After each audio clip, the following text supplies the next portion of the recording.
Hola, hola, mis queridos amigos, nuestros fraternos internautas que siempre nos acompañan de lunes a viernes en su programa Emociones sin Censura a través de la mejor señal online. Valdés 593, que te quita el estrés. Me gustó este lema que le puso nuestro querido tío Félix. Un fuerte aplauso, un fuerte saludo a nuestro tío Félix desde aquí. Sé que estuvo un evento con los médicos. Qué bueno, qué bueno. Nos encanta que nuestros invitados también compartan sus experiencias en otros espacios. Bueno, el día de hoy tenemos un tema que a algunos nos agradaría tener esa fortuna, ese beneficio que se llama el tener una vivienda propia y todo eso. Y nos gustaría saber algunos, cuando no te alcanza el bolsillo, si de pronto en nuestro país en algún momento se manejó algún tema de vivienda social, porque así como es que se lo llama, usted sabe que esto en la actualidad lo maneja directamente el Ministerio de Vivienda, Midubi, ¿no? Entonces vamos a saber muchas cosas interesantes con respecto a este tema. También la parte histórica, porque hay que conocer la parte histórica de muchas cosas que se han logrado realmente después de las luchas, la buena voluntad, la voluntad política que han tenido algunos gobiernos para el beneficio de la gran mayoría, como yo le llamo, la ciudadanía de a pie. Verónica Rosado les dice bienvenidos y bienvenidas a este inicio de semana, que también es la última semana del mes de marzo, ¿ok? Bienvenidos, bienvenidas. Y vamos a recibir con un fuerte aplauso a nuestro invitado del día de hoy. ¿Quién más nos podría ayudar con el tema de vivienda? Pues obviamente que un arquitecto. Entonces el día de hoy tenemos a nuestro querido amigo, el arquitecto Jorge Lozano. Muy buenas tardes Verónica, ¿cómo estás? Bien. Gracias por invitarme a tu programa. Lógicamente, con el tema que nos trae para acotación, que es la vivienda social, muy requerida dentro de nuestro país. Sí, vamos a entrar un poquito solamente en la definición. ¿Qué es la vivienda social? Nada más. Y luego vamos a irnos a profundizar a lo que es el resto, ¿no? Porque si hablamos de vivienda, todo el mundo sabe hoy, hay algunas ciudadelas privadas que están vendiendo, hay urbanizaciones, que hay que dar dice cuánto de entrada, que los precios están elevados, yo no tengo un empleo fijo, yo no tengo cómo poder acceder a ello porque yo estoy en la central de riesgo, etcétera, etcétera y etcétera. Y a veces a muchas personas se nos hace inalcanzable. Yo en mi caso particular, yo no tengo casa propia, pero por eso me gustaría, ¿qué es eso de vivienda social? Solamente una definición corta para nuestros internautas. Ya que las primeras viviendas utilizadas por el hombre fueron las cavernas, formadas por rocas que protegían a sus habitantes. Esa fue siempre la vivienda tratando de proteger el medio ambiente, lo que está exactamente, no, su familia. Tener en dónde compartir con su familia. Ya.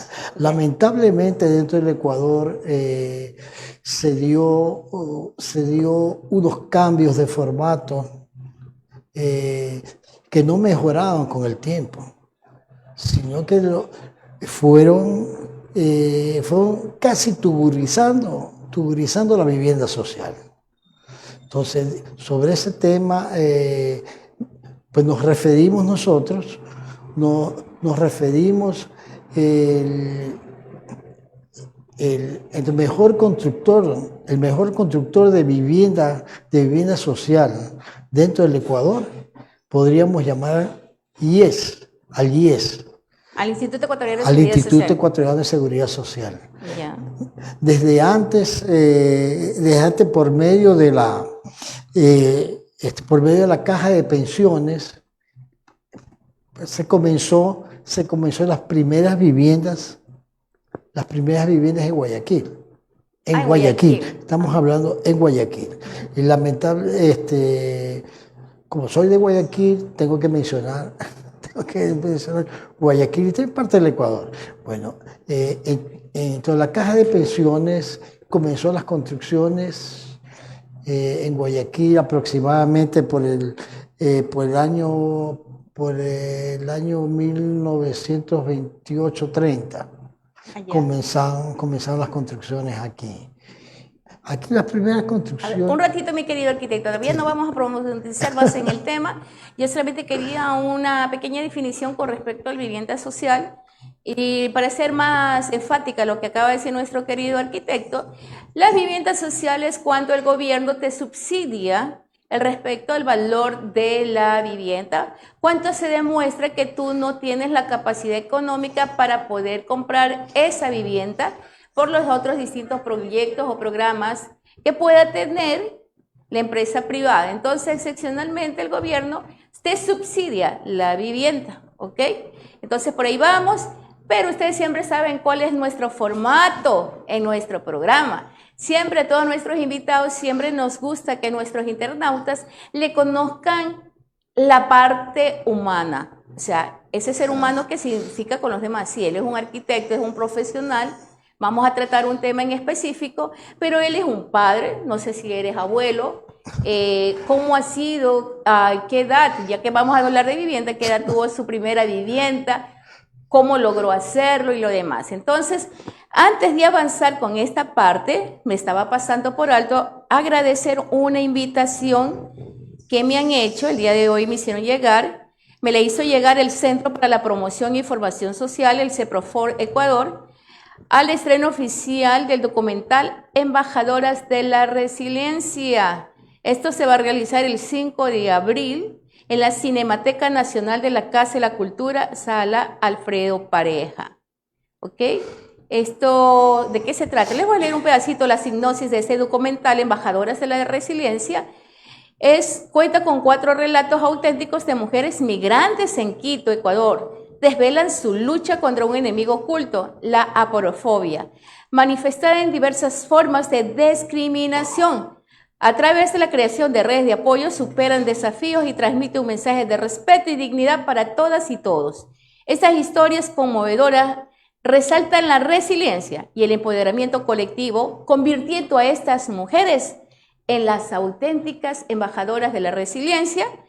Reitero mis agradecimientos al Centro para la Promoción y Formación Social por haberme tomado en cuenta y hacerme llegar esta invitación. Bueno, ahora sí, conozcamos a ese ser humano que está aquí como invitado especial el día de hoy aquí en su programa Emociones y Cesura, mi querido arquitecto Jorge Lozano. Después del corte entramos en materia. Necesito que ellos conozcan usted a qué edad se casó, ¿por qué quiero saber esto? Porque la juventud de hoy en día se casan o se rejuntan, ¿sí? Y lo primero que hacen es ir a la casa de los suegros o de los padres. Y algunos somos muy permisivos y les permitimos aquella situación. Pero también sabemos que en un momento determinado tienes que levantar vuelo. ¿Y usted en qué condiciones se fue? Hay otras historias también de que se fueron los dos, alquilaron un cuartito de 4x4 y ahí comenzaron esa nueva aventura, ese nuevo convenio con otro ser humano de establecer una relación de pareja. Entonces, me gustaría conocer esa parte suya. ¿Usted ya tenía casa o después de cuántos años de casado recién pudo conseguir la casa? ¿Le fue duro? ¿Cómo le fue? Bueno, yo te diré que yo me casé muy joven. Me casé muy joven y en mi casa, trabajé 20 años en agua potable. Yo comencé con EMAP, EPAP y ECAPAP. Ahí fue que me retiré. Yo me acuerdo en el año 84, 85. en donde las viviendas, gracias a los programas sociales que había en ese tiempo, mi primera vivienda compré en la Ciudad de las Acacias. Ya. Ciudad de las Acacias fue la primera vivienda que compré. Nosotros vivíamos primero alquilando cuando la pareja comienza. Ya. Y yo me acuerdo 2.400.000, 2.300.000. Pero de Sucre, esa época. De Sucre, lógicamente. Por favor, no, ya pensé que es dólares, no. De Sucre. Cuando los sueldos eran $5.000, que digo, 5.000 sucres. 5.000. Es que como somos somos personas de 2 siglos, sí, pasamos de sucres a dólares muchas veces. Los chicos que son jóvenes, no van a entender, y sucres, ¿qué eran?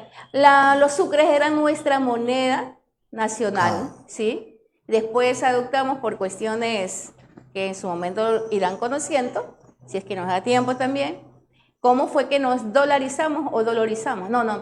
Dolarizamos. Sí. ¿Ok? Entonces eran 2 millones en ese tiempo, el sueldo básico era de 5.000 sucres. Sí, más. ¿Qué edad tenías cuando adquirieron la casa? Yo no la compré directamente al Banco de la Vivienda, que construyó las Acacias, las praderas, construyó por el norte, construyó también Sauces. Ya, perdón, Verónica, Sauce todavía no estaba construido, pero ya estaba construido, está con las Acacias, la pradera y por ese lado. Y más abajo construyó el IES los bloques Valdivia. Oh, eso sí es muy Los conocido. bloques Valdivia que eran en cambio departamentos. Ajá, propiedad horizontal que se le dice. Entonces, más adelante de las Acacias hay los bloques La Primavera, también construidos por el IES, por esos años. Ya.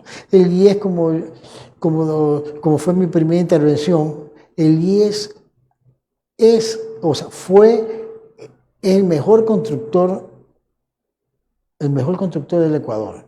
Lamentablemente, esto va ligado con la política y la economía. Bueno, ya mismo vamos a hablar de esa parte, ¿no? Ya. Así, ¿qué edad tenías cuando adquiriste tu primera casa? Ya estaban mis 2 hijos, tenía unos 22 años. ¿22 años de edad? Sí, 23. Ay, joven, en realidad joven. Sí. Bueno, por el trabajo, ahínco, entonces compramos la primera vivienda. Claro, obvio que tú para esa época ya tenías un trabajo estable. Lógicamente, estaba estudiando también en ese tiempo. Estabas estudiando, estabas trabajando. ¿A qué edad te hiciste el compromiso? Yo, me casé.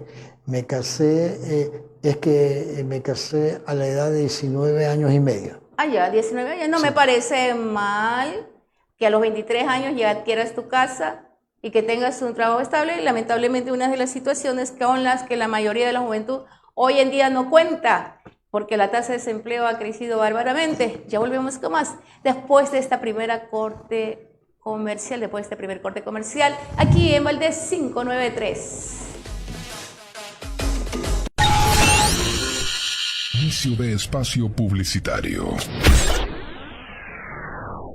En este mundo caótico, donde enfrentas diariamente tantas inseguridades jurídicas, penal, civil, tránsito, familia y mucho más, y no sabes qué hacer, contacta a tu abogada Verónica Rosado, quien siempre velará por la defensa de tus intereses y derechos, llevándolos a un desenlace satisfactorio. Abogada Verónica Rosado, 099-01-25048, 097-9794-564.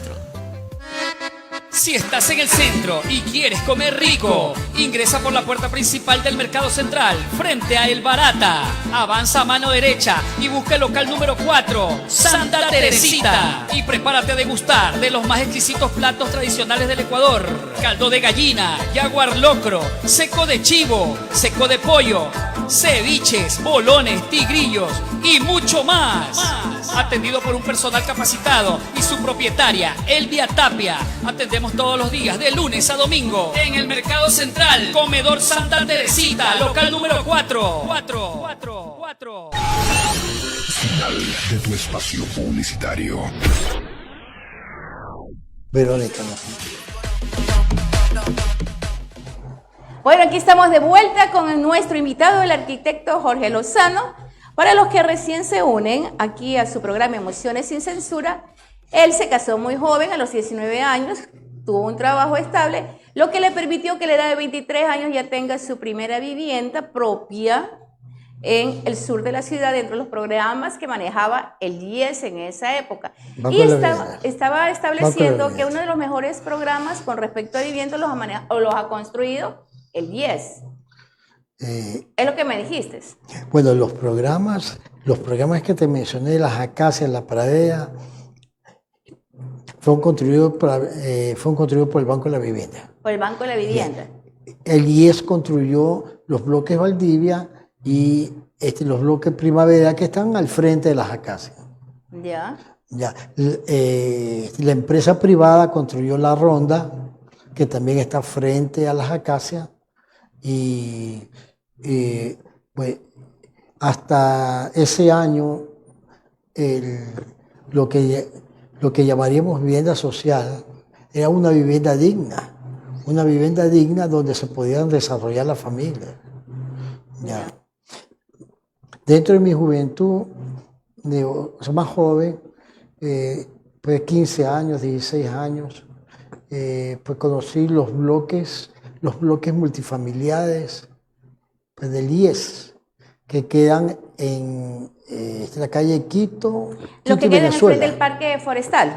Sí, exactamente. Pero y hay otros que yo vi, otras casas colectivas que hay por aquí, por el centro, por allí cerca, bueno, no tan cerca. Por la calle Riobamba. Eco. Por la calle Riobamba, exactamente, fueron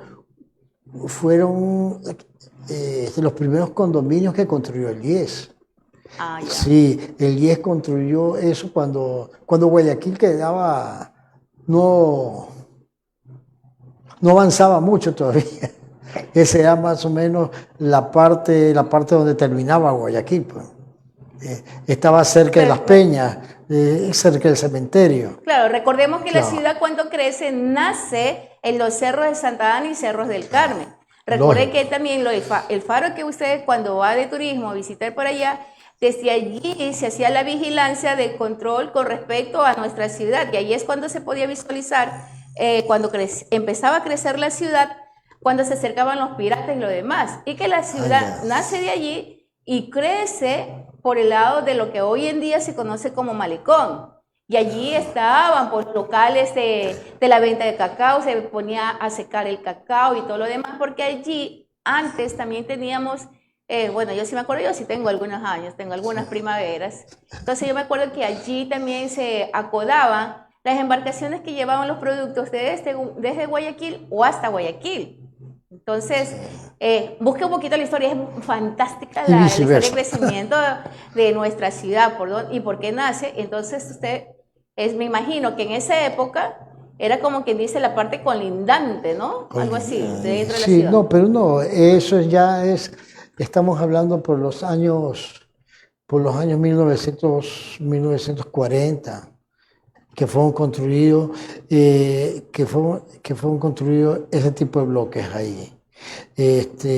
También se construyó más adelante por la calle Julián Coronel, si no nos equivocamos, Julián Coronel, que colinda Julián Coronel, Piedrahíta y Boyacá.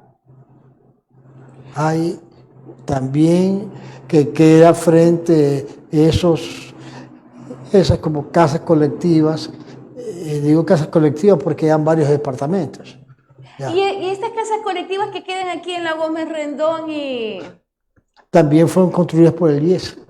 También fueron ¿Y construidas cuál ha por el sido la IES. circunstancia en que, por ejemplo, yo, como ciudadana, que soy muy curiosa, por ejemplo, yo veo que tiene una mejor adecuación o mantenimiento las casas colectivas que quedan frente al Forestal y las que quedan en la calle Riobamba? No siento así la realidad con respecto a las casas colectivas que quedan en la Gómez Rendón. Bueno, lo que te puedo mencionar por experiencia propia, Ajá. es que el IES construyó los bloques multifamiliares basados dentro de un estudio de formato social para varias familias, para familias de diversa formación, de 4, de 5, de 6 personas. Más o menos dentro de ese tiempo era así. Ya. Ya. Después, porque las casas colectivas de Gómez Rendón son las primeras casas colectivas que se construyó en ese sector. Ya. Porque ahí yo, de hace 3 años yo no conozco más. Eso es también por alrededor de 1950, 60. Oh, construido. tienen bastantes Sí. años. Lo que sucede que el IES no las vendía, sino las alquilaba. Esa parte de la planificación fue que falló.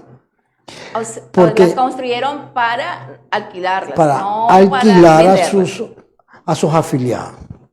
Ah, qué interesante. Entonces los bloques del seguro, los mismos que se conocen multifamiliares, ya, también se construyeron 4 bloques, pero más modernos que las casas colectivas, porque esto fue por el año 65, más o menos, 60, 65, que construyeron los bloques En la multifamiliares. época de 60-65 estamos hablando que teníamos dictadura en esa época. Claro, teníamos dictadura. Claro. Y bueno, entonces parece que el IES funcionó mejor con dictadura que con gobiernos democráticos, porque los gobiernos democráticos llevaron al IES a que cierre la parte social, que era construir viviendas. O sea, para los es decir afiliados. que los militares tenían Tuvieron mejor, una mejor visión una mejor visión que los para la políticos, ciudadanía, digamos. lógicamente. Oh. Sí, lo que sucede... Mi respeto, mis señores militares. Mira, aquí tenemos que ser muy claros dentro de la propuesta que presentó el IES. El IES hizo un estudio sociológico para encontrar el verdadero formato social que pueda hacer desarrollar por una familia. No tan solo crecer físicamente, biológicamente, sino crecer también, crecer mentalmente. Porque cuando la familia tiene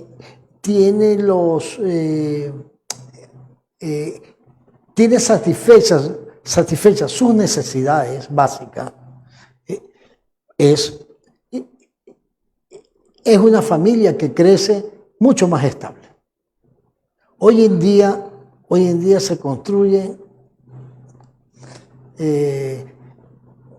da vergüenza decirlo, pero es así, se construyen tugurios urbanizados. Tugurios urbanizados porque son unas viviendas mínimas de 36 metros cuadrados, donde no están satisfechas las necesidades de la familia. Y son familias, así. y son familias de 5 personas, 6 personas. Entonces demasiado, no se toman en cuenta los verdaderos formatos sociales para desarrollo del individuo. Si estamos hablando de menos de 40 metros cuadrados. Lamentablemente. Eso es completamente Es así. estrecho. Y pues tenemos los amigos se pueden dar cuenta que a través del tiempo los formatos sociales se han ido deprimiendo. ¿Ya? O sea, no se han desarrollado con mejores ópticas, sino que se han deprimido. Esto podemos ver. ¿A qué se debe eso? Pues la parte política, la parte que no ha habido mayor control de la vivienda, casi ningún control, mejor dicho. Casi ningún control ha habido dentro de la construcción privada sobre vivienda social. En primer lugar, quitaron al IES la capacidad de seguir construyendo. O sea, no dejaron que la libre competencia sea elegida por los ciudadanos, por las familias de ese entonces. A ver. Han impuesto un tipo de vivienda, por eso que las viviendas que venden en unos 2 años, pues la planificación de ese sector prácticamente se colapsa, porque si fueron viviendas para una planta, como son tan pequeñas, no satisfacen la necesidad de la familia, enseguida se desarrolla verticalmente y se hace la vivienda de planta baja que se compra, se tumba todo, en un comienzo se tumba todo y entonces comienzan a hacer viviendas de 2 y 3 pisos. Con eso matan la planificación del sector. Ya. En estos momentos estamos hablando 2024, prácticamente no hay áreas para desarrollar viviendas de tipo horizontal. Ya eso ya quedó en el pasado, porque en Guayaquil ya no tiene áreas donde desarrollar ese tipo de vivienda. Es que lamentablemente durante todo este tiempo se ha trabajado mucho, tanto la empresa privada ha trabajado mucho con temas de publicidades con respecto a urbanizaciones donde solamente vendes tu casa, o sea, si venden casas con un terreno y nunca se educó. A mí me parece que ha faltado es educar a la ciudadanía que también es una vivienda o una propiedad horizontal. ¿Ya? Donde, por ejemplo, de ejemplos de la propiedad horizontal tenemos lo que hizo, lo que tú decías, la casa colectiva frente al parque forestal, la que queda por el centro, y las casas colectivas de la Gómez Rendón, que es un programa netamente horizontal, muy a pesar que la UNA haya sido construido para cuestiones solamente de alquiler a sus afiliados. Pero Verónica, te puedo decir algo. Mire, entonces yo puedo acotar algo. Que los bloques que los bloques multifamiliares que se hicieron, bloque 1, 2, 3 y 4, ya, con las áreas verdes, que por cierto hoy en día se encuentra destruida porque el municipio dividió los bloques para el paso de la metrovía, por ese sector. Oh. Ya, sí. Bueno, yo creo que tendría que ser un programa de análisis sobre la influencia política sobre la vivienda. Ya. Bueno, esto, como iba diciendo, el IES primero alquilaba los departamentos a los afiliados. Ya. Como se dio cuenta que la planificación económica para mantenimiento de los bloques falló, empezó a estar construyendo 4 bloques atrás de los multifamiliares, y eso sí los vendió como propiedad horizontal, y es lo que hasta la fecha esto funciona en el sector. Ha habido cierto descalabro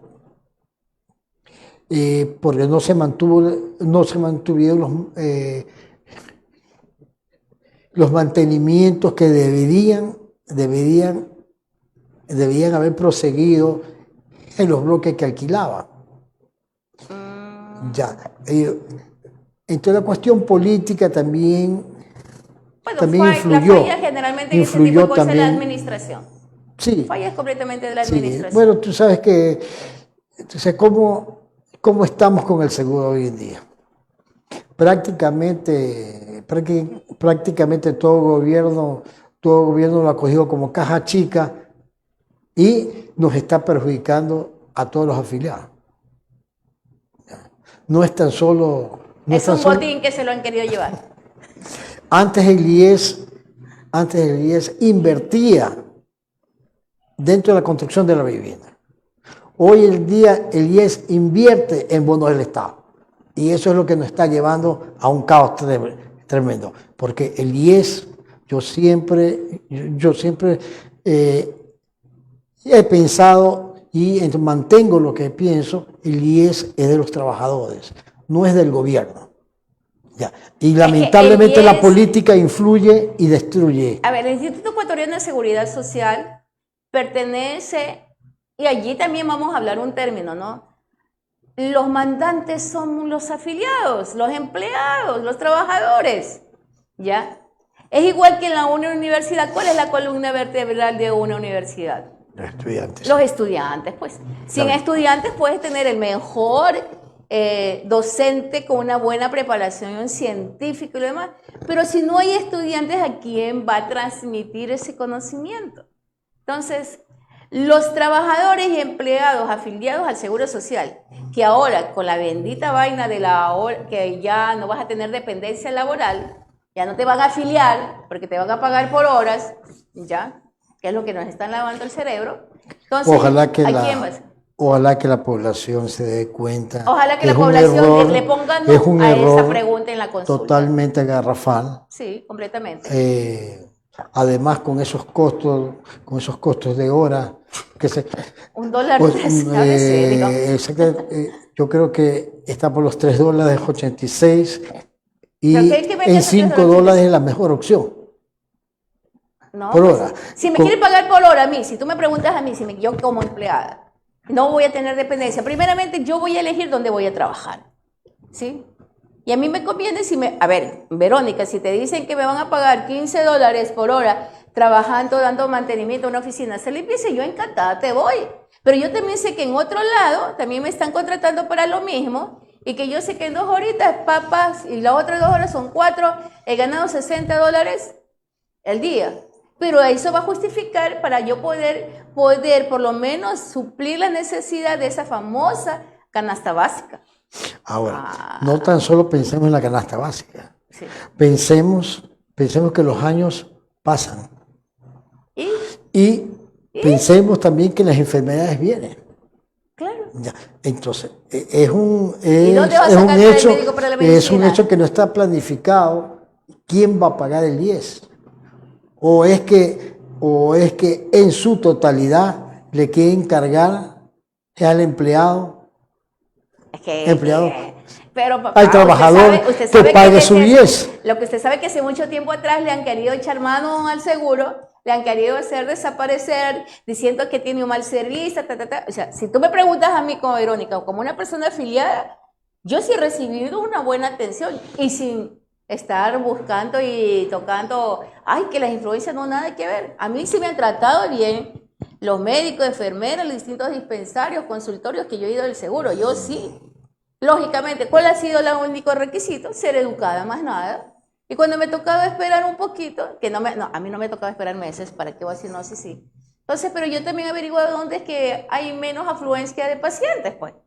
Bueno, también es eso. Sí, Pero entonces, bueno, nosotros podemos seguir, podemos estar orgullosos de que el IES, al menos cuando comencé a ser afiliado, excelente atención médica, excelente excelentes medicinas, ¿ya? Muy buen trato. Pero el trato no ha cambiado. Se ha mejorado en algo, quizás se ha desmejorado en algo. Pero lo que los médicos también se ven cruzados de brazos porque no hay medicinas. Y voy a eso. Si el pago es por hora, ¿ya? No se menciona del IES, quién paga el IES. Es que no te van a pagar, pues. Entonces, ¿qué sucede? Ya no hay dependencia laboral. ¿Qué sucede? El empleado que gana por hora va a tener que pagar su IES y va a tener que pagar su medicina. Y como no le va a alcanzar el billete, no va a tener afiliación personal. Eso es todo. Es un gran problema. Es un gran problema. Bueno, pero que no está bien planteado. Nos pasamos de la vivienda, ¿Por qué tocamos el tema de vivienda en Emociones sin Censura? Porque la verdad es que es estresante cuando ya se acaba el mes y ya tienes que tener el billete reunido para pagar el próximo mes. Porque si no pagas el próximo mes vas a tener complicaciones el dueño de casa. Y hay algunos dueños de casa que están vulnerando los derechos de los inquilinos, déjenme decirles. Hay algunos que le ponen hasta candado, pues. Sí. Porque no le ponen. Y eso es abuso, señores. Eso no que estoy ejerciendo mi derecho ni nada. Usted tranquilamente puede denunciar a ese personaje que le está haciendo eso. Ya sea hombre o mujer. Eso no importa. Entonces, pero si yo tengo vivienda propia, hasta para poner un clavo en la pared, me da la tranquilidad, pues yo puedo poner clavos donde sea, en mi casa, y yo veré cómo me acomodo en mi casa propia. Bueno, nos estamos saltando con temas que lógicamente están muy relacionados. Todo está relacionado. Están muy relacionados, pero aquí le hemos quitado al Estado la obligación que tiene de velar por la vivienda social de sus habitantes. Es decir, que en la actualidad no tenemos programa de vivienda social. El Estado debería programar, como era en antaño. En antaño programaban y el IES entonces construía. En tiempo de la después de la devaluación con Hurtado, se hizo el IES, pues se quitó la potestad al IES de seguir construyendo, porque hacía mala competencia para la empresa privada. Yo me recuerdo en ese tiempo, son intereses políticos y intereses económicos. En ese tiempo el BIS La Alborada, tenía varias etapas vacías, pues la gente no buscaba el BIS. Inclusive en ese tiempo vendían dos viviendas vendían dos viviendas de una misma persona.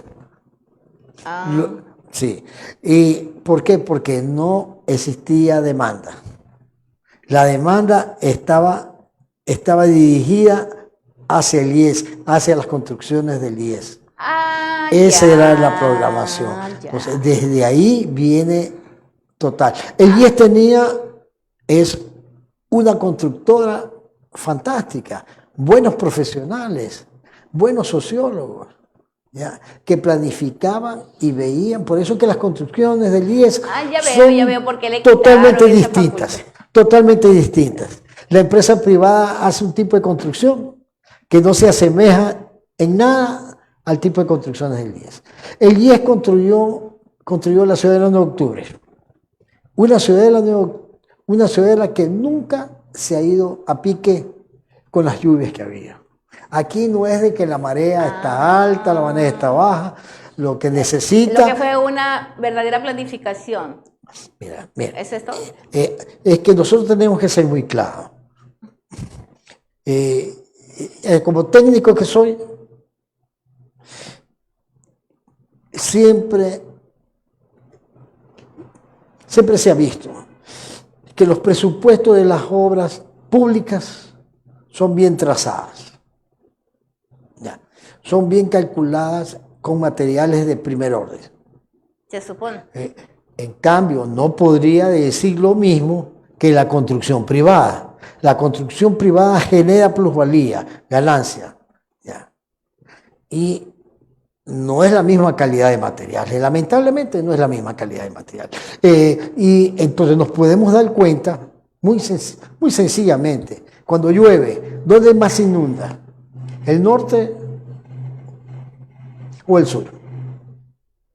El norte es totalmente unos ríos de inundación. También, y el centro también, aquí en Guayaquil. El centro, muy poco el centro. Lógicamente puede ser ciertos sectores donde las tuberías son demasiado viejas, están colapsadas. Ajá. Entonces entonces inunda. Pero no podemos hablar de, por ejemplo, sauces. Sauce fue hecho en tiempo, pues se inició en el tiempo de Roldós Hurtado. Ya. Sauces 1, Sauces 2, después los consiguientes gobiernos fueron construyendo lo demás. Pero eso se construyó por el Banco de la Vivienda, por la Junta de la Vivienda. Ya. Entonces, quiere decir, el IES como constructor social fue excelente. Para mi parecer, excelente. Y de ahí le sigue, es el Banco de la Vivienda que se transformó en el Midubi después. Claro. ¿Ya? Y en tercer lugar, pues la empresa privada. Si estamos hablando sobre las unidades de vivienda básica, vemos muy bien el tipo de vivienda de las orquídeas, vivienda mínima. Hoy en día son pocas las casas que pues las casas básicas que se vendieron, que existen, porque totalmente cambiadas. Vamos a hablar sobre la Ciudadela Bolivariana, que también fue construida por el IES, la que queda frente a la universidad. También fue construida por el IES. No ha variado dentro de la forma arquitectónica con que se entregó. Se sigue manteniendo. Ha habido ciertas mejoramiento de ventanas, mejoramiento de puertas, normal. Pero se sigue manteniendo la misma estructura con el que se básica. Claro. Entonces, por lo tanto, el sector sigue manteniendo su planificación. Son ciudadelas que no se van a pique. Fueron construidas por el seguro. Okay. Definitivamente la intervención de nuestro querido invitado pone de manifiesto, ¿no?, que dentro de lo que se refiere a las construcciones y planificación de construcciones, siempre ha sido mejor la que se le dio opción a que las haga el IES. Obviamente, eso no le convenía, y digo yo, de esto soy dueña yo, lo que voy a comentar, no le convenía eso a la empresa privada y necesitaban tirar abajo al competidor que estaba dentro del mismo Estado, ¿sí? Porque el IES forma parte del Estado, instituciones que maneja el Estado. Bueno, ya volvemos con más y vamos a enfocarnos netamente en lo que es la vivienda social. ¿Se está realizando algún programa de vivienda social en el Ecuador? ¿Sí o no? ¿De cuántas viviendas estamos hablando? ¿Cuáles son las que formaron parte en este último tiempo de aquellas? Ya volvemos con más después de esta pausa comercial. Inicio de espacio publicitario. En este mundo caótico, donde enfrentas diariamente tantas inseguridades jurídicas, penal, civil, tránsito, familia y mucho más, y no sabes qué hacer, Contacta a tu abogada Verónica Rosado, quien siempre velará por la defensa de tus intereses y derechos, llevándolos a un desenlace satisfactorio. Abogada Verónica Rosado, 099-01-25048, 097-9794-564. Si estás en el centro y quieres comer rico, ingresa por la puerta principal del Mercado Central, frente a El Barata. Avanza a mano derecha y busca el local número 4, Santa Teresita. Y prepárate a degustar de los más exquisitos platos tradicionales del Ecuador. Caldo de gallina, jaguar locro, seco de chivo, seco de pollo, ceviches, bolones, tigrillos y mucho más. Atendido por un personal capacitado y su propietaria, Elvia Tapia. Atendemos todos los días, de lunes a domingo, en el Mercado Central, Comedor Santa Teresita, local número 4. Final de tu espacio publicitario.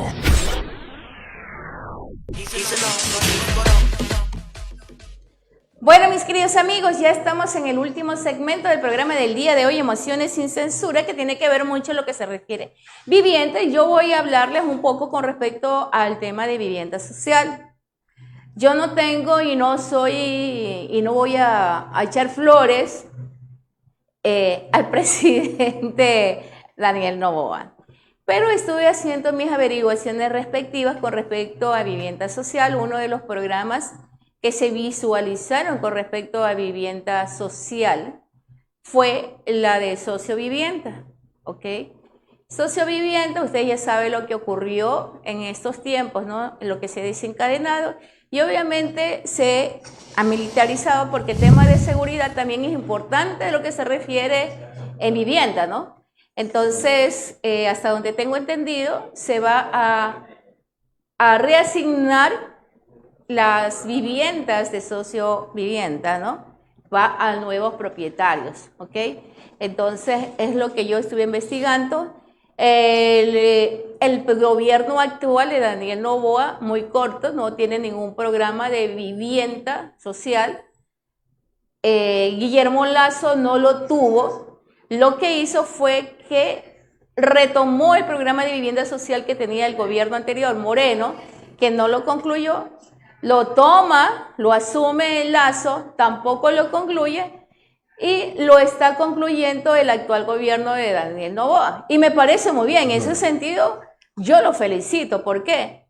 Porque es mejor seguir y darle continuidad a un trabajo que ya se ha venido desplegando y que no ha concluido hasta llegar a su conclusión, ¿ok?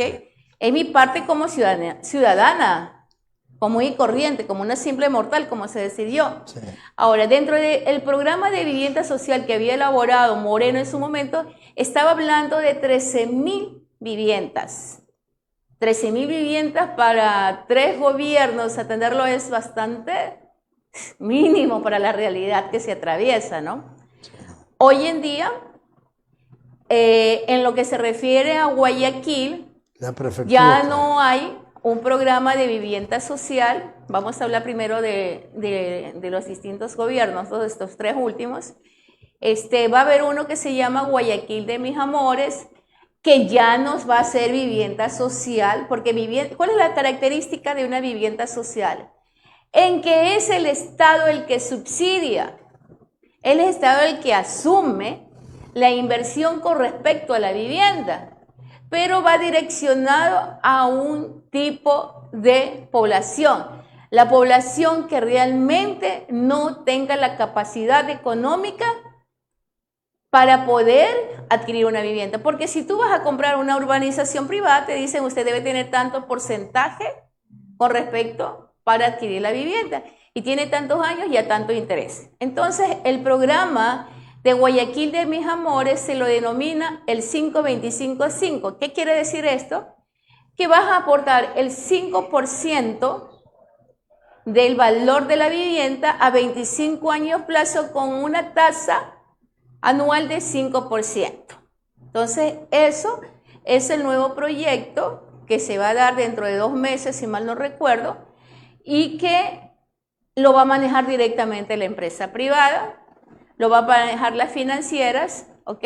va por allí ese nuevo programa. Pero programa como vivienda social en Guayaquil no se va a dar. Lo que sí se está dando, y dentro de la programación que tiene, es en los municipios, en los distintos cantones donde hay, van a trabajar de una manera mancomunada, tanto el Estado con el municipio, con respecto a viviendas, sí, estas sí son netamente programa social. Bueno, Tengo tenemos entendido, también la prefectura, disculpa. déjame concluir Sí. esta parte, ¿sí? Ya se entregó en Santa Lucía el programa de vivienda social, ahorita lo están realizando en el Triunfo y una vez que concluya con el Triunfo, se va a dar en Daule. ¿Cuáles son los requisitos? Pues primeramente se van a verificar la información si las personas que quieren adquirir ese tipo de vivienda son extremadamente pobres. Obviamente esta información se supone que la va a monitorear el MIES, ¿sí? Junto con el INE, que también hizo una última encuesta con respecto a esto, pero en el puntaje que te da tú no puedes exceder de 29. Si tú tienes 30 que te van a asignar, ya no vas a tener opción a esto, ¿ok? Entonces, para que la gente se ponga pilas allá en el Triunfo, ¿sí? Entonces, para que se registre. Entonces, ya el municipio ya tiene programado esto, lo va a hacer en un sector que ya esté urbanizado, porque uno de los condicionamientos es que tiene que ser en estos municipios, en estos cantones, tiene que estar ya urbanizado y listo. Con respecto a Guayaquil de Mis Amores, o otro programa de vivienda parecido a este que no es de vivienda social, se va a hacer si es que usted también tiene un terreno propio y hacer la construcción, por ahí la clásica, la que siempre se ha manejado. ¿Ok? Entonces el programa de vivienda social se está dando eso en estos municipios pequeños, ¿ya? Como El Triunfo, Daule, que es el próximo, Santa Lucía, que ya lo recibieron. Es hasta yo entiendo que es el tema de subsidiar el Estado a gente que realmente se reconozca. ¿Por qué yo decía supuestamente el MIES? Porque también sé, y no voy a dar nombres, pero la regla general es que hay muchas personas que, por ejemplo, reciben el bono cuando no son personas que realmente necesitan el bono, por así decirlo. Yo no soy de la idea de los bonos porque somos paternalistas en eso.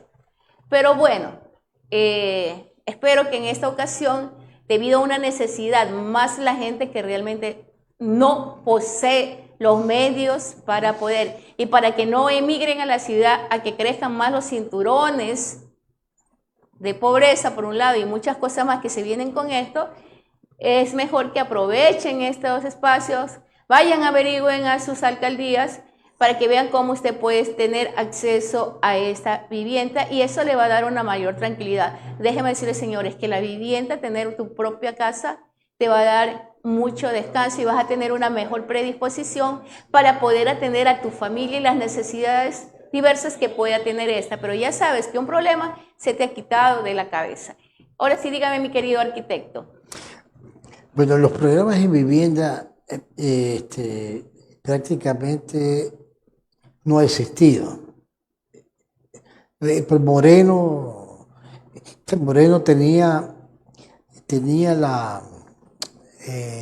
el bono de la vivienda y yo fui uno de los constructores del bono de la vivienda, que era lógicamente no era netamente del Estado, sino era del BIF, ya. Que financiaban financiaban la construcción financiaban la construcción total de la vivienda. Apenas tenía que tener el adjudicatario, tenía que tener una cantidad de $1,000, ¿ya?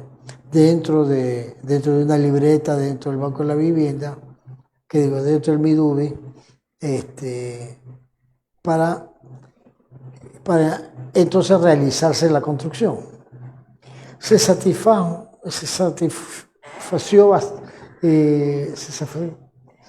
satisfació la vivienda mínima. En distintos sectores de la ciudad. en los sectores más deprimentes, ellos ya tenían su terreno y tenían su casita de caña.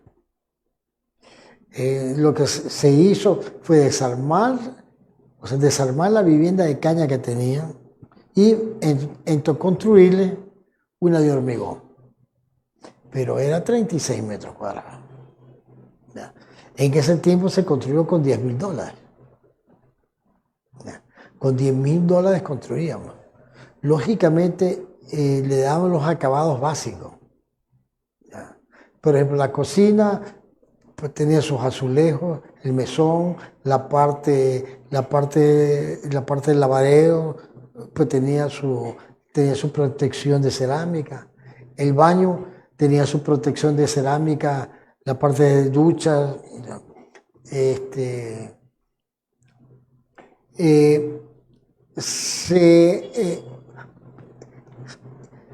Pues se mejoró bastante la situación de la gente que no tenía los medios necesarios para construir. Y entonces nos dimos cuenta que en una de esas viviendas vivían 2, 3 familias. Entonces no alcanzaban a vivir. Y me decían, arquitecto, no entro en esa vivienda. ¿Qué se hizo? Se mejoró socialmente. Se les dijo, bueno, la casa de caña que tenías abajo, te la pongo arriba. Y así que mejoramos las viviendas dentro de esos sectores. Que prácticamente se volvió casa mixta, abajo, o sea, planta baja de hormigón, el primer piso que eran los dormitorios, se hizo con caña, que tenían con caña. Más fresco. Pero de esa manera se satisfació las necesidades que tenían ciertas familias, que tenían los medios aparte para poner un poquito más. Pero yo que visité en ese tiempo lugares que jamás en mi vida yo había ido, me di cuenta que no había pobreza, sino miseria. Y en Ecuador esa cara se lo oculta. Ya. Yo entiendo que el Estado en este momento está muy abocado por los problemas que todos conocemos, como es la inseguridad. Pero lo que le falta al Estado, mucha planificación.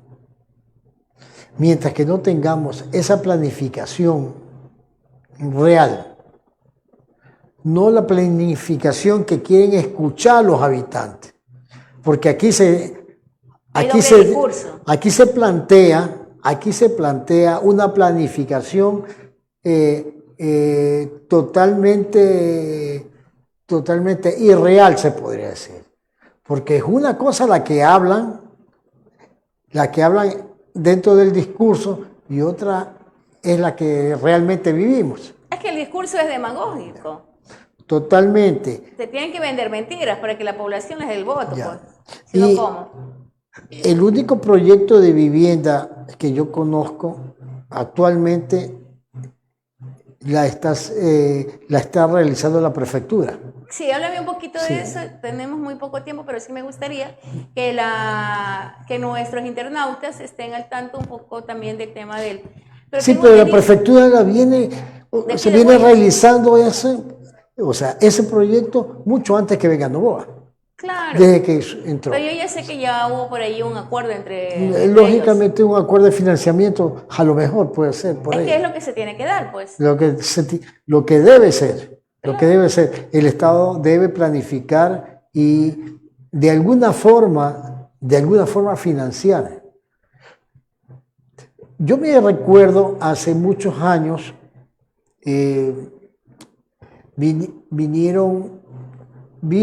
es una fundación de hermanos cristianos.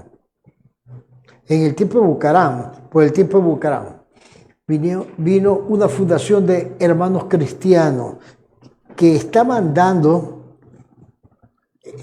financiando viviendas con préstamos no reembolsables. Lo que el municipio tenía que hacer es otorgar las tierras. Y ellos pagaban la infraestructura que querían contratarla con el mismo municipio, para que lógicamente salga más económica. Claro. Porque los costos son totalmente distintos que contratar por afuera. Entonces los municipios eran contratados para dar la infraestructura del sector, y ellos la fundación construía las viviendas. Lo que optaban ellos es que en cada ciudadela que hacían tenía que haber una iglesia cristiana.